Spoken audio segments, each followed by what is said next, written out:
Good morning my dear students. आज की इस वीडियो क्लास में मैं आपका विज्ञान अध्यापक शुभम तिवारी माया ज्ञानोदय संस्कार एकेडमी बिरधा से आप सभी विद्यार्थियों का कक्षा 7 में बहुत बहुत स्वागत करता हूं।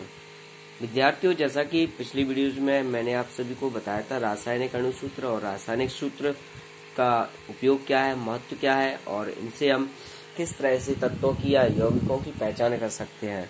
दूसरा यह भी बताया था कि जो यौगिकों के अणुसूत्र होते हैं, उन अणुसूत्रों के द्वारा हम यह पहचान कर सकते हैं कि उन यौगिकों में कौन कौन से तत्वों का मिश्रण किया गया है एवं उन यौगिकों के मिश्रण में उन तत्वों की जो परमाणुवीय मात्रा है वो कितनी है।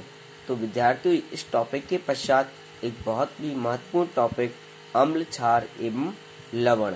तो अम्ल, क्षार और लवण क्या है, किसे कहते हैं, इनकी पहचान कैसे होती है। तो आइए इस टॉपिक पर आज आप सभी से चर्चा करते हैं और जानते हैं कि अम्ल, क्षार एवं लवण किसे कहते हैं, इनकी पहचान कैसे की जाती है और इनका हमारे दैनिक जीवन में उपयोग क्या है। और विद्यार्थियों, जिन अम्ल या क्षारों का हम अपने दैनिक जीवन में खाद्य पदार्थों के रूप में प्रयोग करते हैं वो किस प्रवृत्ति के होते हैं और जिनका हम केवल रासायनिक क्रियाओं में या रासायनिक पदार्थों में या अन्य प्रयोगशालाओं में जिनका उपयोग किया जाता है अन्य प्रकार के प्रयोग करने के लिए, उन अम्लों की प्रवृत्ति कैसी होती है। इसके पश्चात किस कारण से हमें लवण प्राप्त होता है। तो विद्यार्थियों, विभिन्न बातों को जानने के लिए हमें इस टॉपिक को बहुत ही गहराई से और बहुत ही ध्यान से सुन करके समझना होगा, क्योंकि विद्यार्थियों यह कोई छोटा मोटा टॉपिक नहीं है, यह बहुत ही बृहद स्तर पर एक टॉपिक है। यहाँ तो इस टॉपिक का केवल मात्र हम सूक्ष्म ज्ञान ही इस लेसन के माध्यम से करेंगे, परंतु जैसे जैसे आप आगे कक्षा में बढ़ेंगे विद्यार्थियों, इस लेसन के संबंधित, इस टॉपिक से संबंधित आपको एक पूरा बृहद स्तर पर एक लेसन मिलेगा, जहाँ पर आप बहुत सारी क्रियाओं के माध्यम से अम्ल, क्षार और लवण के बारे में अध्ययन करेंगे और उनके बारे में जानकारी प्राप्त करेंगे। तो विद्यार्थियों, आइए चर्चा करते हैं अम्ल, क्षार एवं लवण।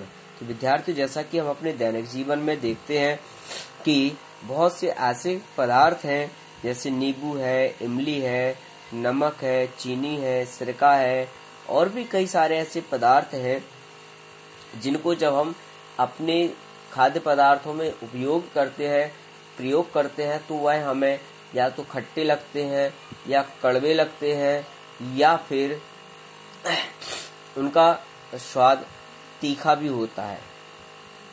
तो विद्यार्थियों, जब हमें इस प्रकार, जैसे आम का अचार, तो आम का अचार जब आप लोग यूज करते हैं खाने में तो विद्यार्थियों कैसा लगता है। सभी लोग जानते हैं कि आम के अचार को जब हम खाते हैं तो हमें हल्का सा खट्टा लगता है। नींबू भी जब हम लोग यूज करते हैं तो आप लोगों ने देखा होगा कि नींबू का जो पदार्थ है, वो रस है, वह भी हमें पीने में कैसा लगता है, खट्टा लगता है। संतरा भी होता है, खट्टा होता है, टमाटर खट्टा होता है, सिरका भी खट्टा होता है, दही भी खट्टा होता है, इमली या जो करौंदे वगैरह होते हैं वो भी खट्टा होता है, कच्चा आम होता है वो खट्टा ही होता है।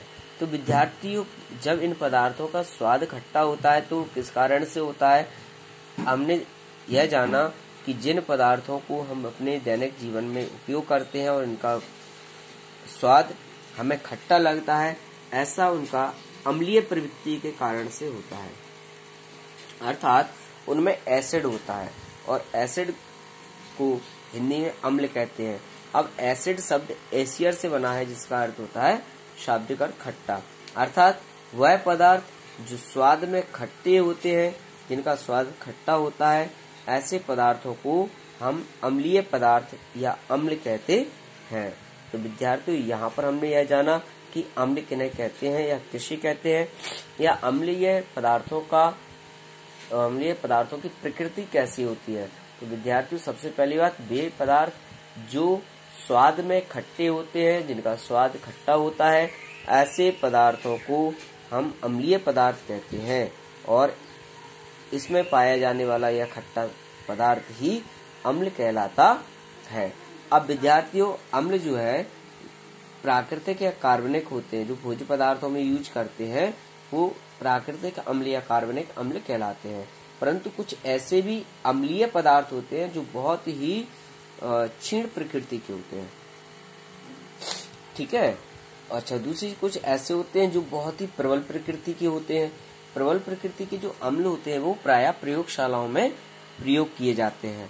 तो वे अम्लीय पदार्थ जो हम लोग अपने दैनिक जीवन में खाने में यूज करते हैं, खाद्य पदार्थों में यूज करते हैं, जिनकी प्रवृत्ति, जिनकी शक्ति, जिनकी प्रकृति बहुत कम होती है, क्षीण होती है, ऐसे अम्लीय पदार्थों को हम दुर्बल अम्ल कहते हैं। क्या कहते हैं विद्यार्थियों? दुर्बल अम्ल कहते हैं।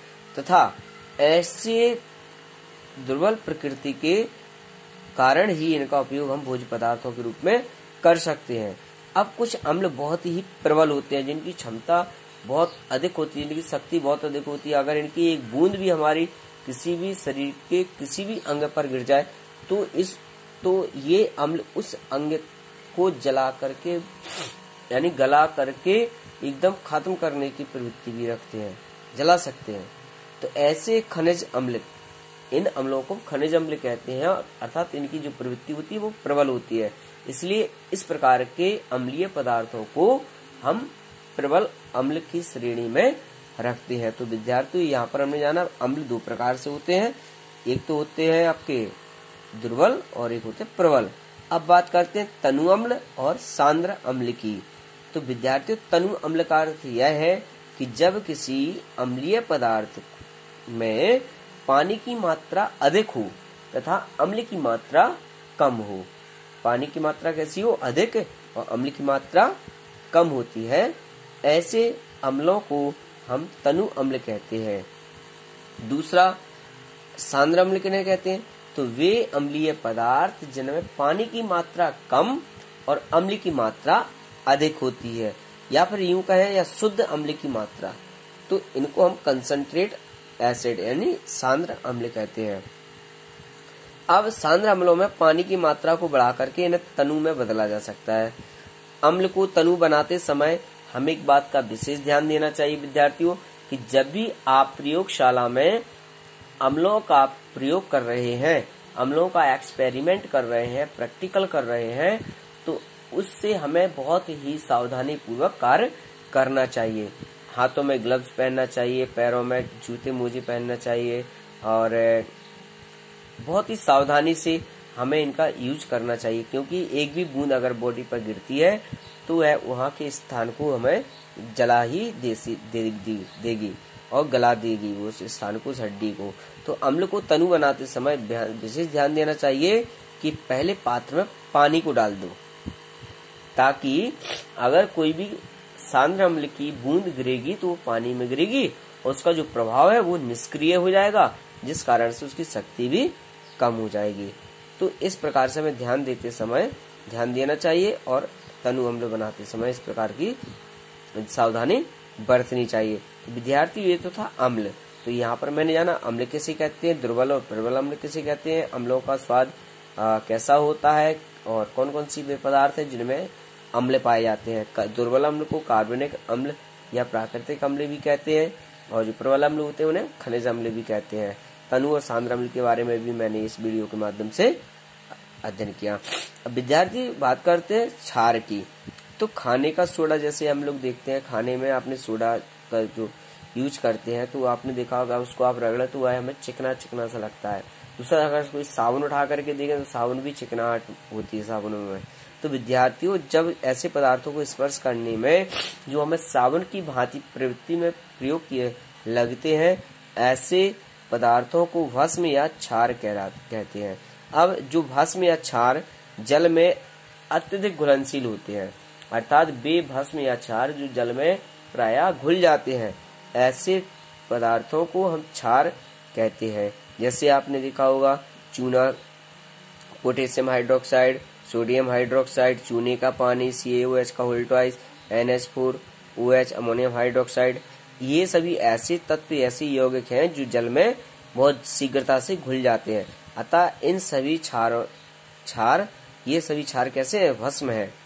तो विद्यार्थियों, यहाँ पर जो पदार्थ जल्दी से पानी में घुल जाते हैं या प्रवृत्ति रखते हैं घुलने की, वो क्षार भस्म भी कहलाते हैं। परंतु तो यहाँ पर देखा हमने कि सभी क्षार भस्म होते हैं, परंतु सभी भस्म में क्षार नहीं होती हैं। अब बात करते हैं इनकी पहचान कैसे करते हैं। तो जो भी कौन से पदार्थ अम्ल होंगे और कौन से पदार्थ क्षार। विद्यार्थियों इसके लिए कल पुनः आप सभी से रूबरू होगा। कल पुनः इसी समय पर आप आकर के इनकी पहचान कैसे करते हैं और लवण कैसे बनता है, इसको अध्ययन करते हुए आगे बढ़ेंगे और कल इस पाठ का समापन होगा। और अगले वीडियो में आपको लेसन नंबर 4 पर ले चलेंगे, ताकि भौतिक एवं रासायनिक परिवर्तन यानी पदार्थों के मध्य में जो क्रियाएं होती हैं, परिवर्तनशील होते हैं, वो किस प्रकार से होते हैं। तो आशा करता हूँ आपको हमारा वीडियो पसंद आया होगा और सभी विद्यार्थियों से पुनः एक बार कहूँगा कि आप मेरे चैनल को सब्सक्राइब और लाइक जरूर करें। तब तक आप सभी के लिए मेरी ओर से शुभकामनाएं। Thank you very much.